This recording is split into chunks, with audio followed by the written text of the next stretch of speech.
The latest in that political standoff over Speechgate may be over, but there's a controversy of a different kind as a solar panel company championed by President Obama and given more than $500 million in loan guarantees from the federal government is all of a sudden filing for bankruptcy.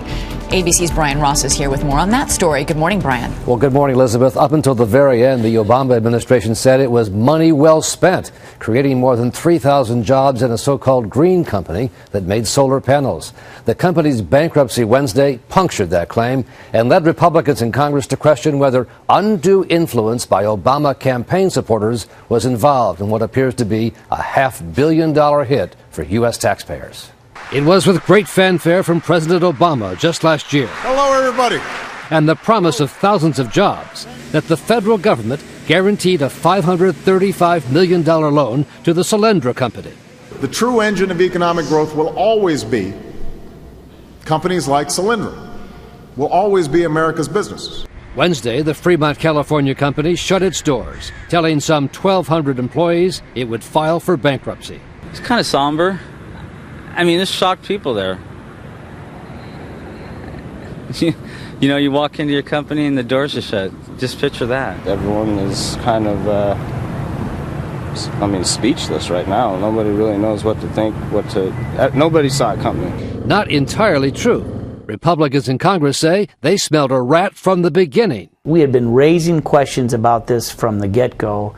And it is really bad news that we got today that they filed for bankruptcy. And again, leaving the taxpayer holding the bag, probably.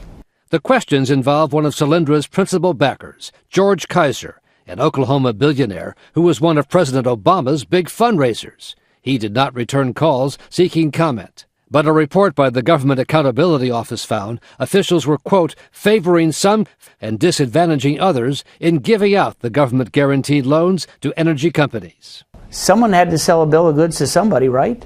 Workers say they were told there wasn't even enough money left for a small severance check. I haven't actually gotten the final information. It looks like the severance package is pretty much zero. The government has denied there was any political influence involved in the loan to Solyndra, and the company says despite strong growth, it just couldn't compete with Chinese companies making the same products at much lower cost. ABC News and the Center for Public Integrity have asked for documents to back up the government's claim that politics were not involved. But so far they've refused to provide them to us. We've refused access to them. All right, Brian, thanks so much.